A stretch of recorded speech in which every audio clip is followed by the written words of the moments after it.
अब कौन से संत, ये हम स्वयं विचार कर सकते हैं। यहाँ संतों के विषय में तुलसीदास जी महाराज ने थोड़ा सा समझाया कि इस जगत के संत बंधनीय हैं, प्रातः स्मरणीय है। कारण इतना ही है भैया कि वह आपको अपना सतमार्ग बताते हैं। आपको किस मार्ग से चलना है वह मार्ग आपको बताते हैं। संतों का कार्य कितना सुंदर है, यहाँ तुलसीदास जी महाराज बता रहे हैं कि साधु चरित सुविचरित कपासु निरस विशद गुण में फल जासु। कि साधु का चरित्र कैसा है, यह तुलसीदास जी महाराज बता रहे हैं कि एक कपास के फूल की तरह साधु का चरित्र है। अब यहाँ विचार करने योग्य है कि तुलसीदास जी ने संतों की उपमा कपास के फूल के समान क्यों बताई है। अगर भाई देना चाहते थे तो उदाहरण तो हमारा गुलाब का ही तो दिया जा सकता था। अगर तुलसीदास जी जो उदाहरण देना चाहते तो गुलाब का भी दे सकते थे, लेकिन बाबा तुलसीदास जी को पता है कि गुलाब के अंदर सब कुछ आता है। गुलाब के अंदर रस भी आता है, कलर भी आता है और दंड भी आता है। दंड का अर्थ है कि उसके अंदर कांटे भी आते हैं। यहाँ तुलसीदास जी महाराज ने कहा है कि कपास के फूल के समान संत का चरित्र है, जो एकदम निर्मल है, उसमें कोई रस नहीं है और कोई दाग भी नहीं है, एकदम सफेद आता है। क्योंकि गुलाब के अंदर तो रंग भी आते हैं और दंड देने के लिए कांटे भी आते हैं, लेकिन संत कभी किसी को दंड नहीं देते। वह मान अपमान से परे है, वह किसी के लिए मन के अंदर द्वेष भाव नहीं रखते। अब आप रुई की उपमा दिए तो रुई का काम क्या है भाई, कपास का कोई काम भी तो होगा। इसीलिए तुलसीदास जी महाराज ने यहाँ कपास की उपमा संत को दी है कि संत का जीवन कितना सुंदर है। कि कपास है, कपास का फूल है, उसमें से रुई निकलती है, उस रुई को कंतानते हैं और कंतान के बाद में उसमें से जोड़ा धागे बनते हैं और वह धागे एक दिन वस्त्र के अंदर वस्त्र बनता है और वह वस्त्र दूसरे की शरीर को ढकने में काम आता है। उसी प्रकार संत हमेशा समाज का अच्छा ही चाहता है, अपने शिष्यों का, अपने सेवकों का कभी बुरा नहीं चाहता। वह हमेशा परमार्थ का मार्ग बताता है और उसे मान अपमान से कुछ पड़ी नहीं है। समाज को देना ही देना है, समाज से लेना कुछ नहीं है। यह संत की एक उपमा है।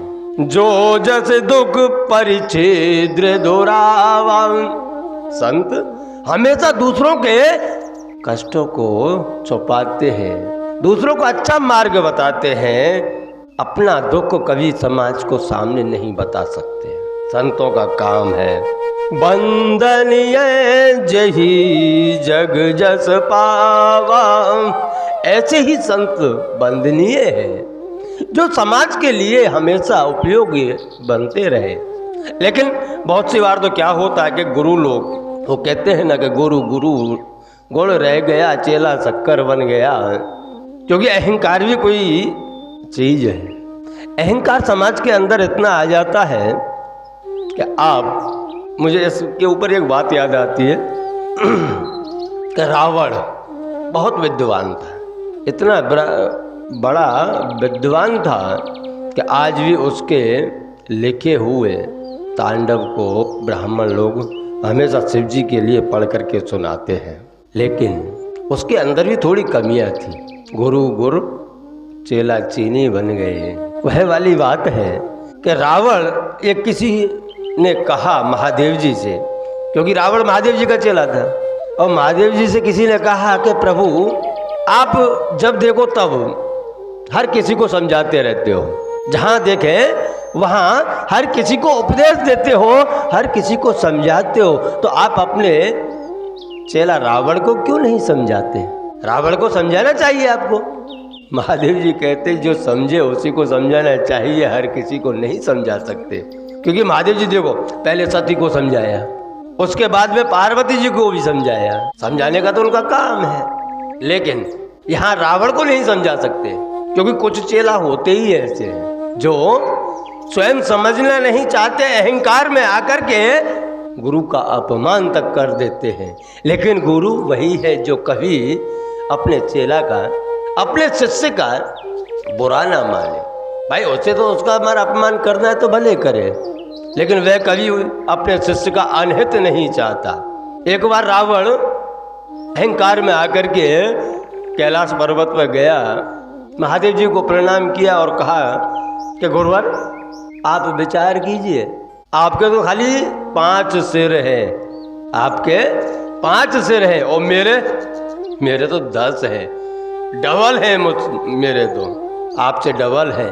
लेकिन महादेव जी फिर भी वहाँ कुछ नहीं कह रहे हैं। सही है भाई, चेला भी किसका है, क्योंकि महादेव जी चढ़ाते हैं तो अच्छे से भी चढ़ा देते हैं कि चेला किसका है। खोपड़ी खोपड़ी, भाई उसके 10 खोपड़ी थी रावण के। अब खोपड़ी का अर्थ विचार करने जाए, सिर को खोपड़ी भी कहते हैं अपनी देसी भाषा में। अगर इसका अर्थ निकालने जाए कि पहले तो खो गई फिर पड़ी, वह किसी काम की नहीं है, वह काम की नहीं है, वह खो गई और पड़ गई, वह खोपड़ी। तो रावण जैसा अहंकारी, जिसको स्वयं का बल का अहंकार था, समाज को परेशान करता रहता था। लेकिन परम वंदनीय उन संतों को जो दूसरों के दुखों को, कष्टों को निवारण करते रहते हैं, लेकिन स्वयं आशा रखे बिना, ऐसे संत वंदनीय है, तुलसीदास जी कह रहे हैं।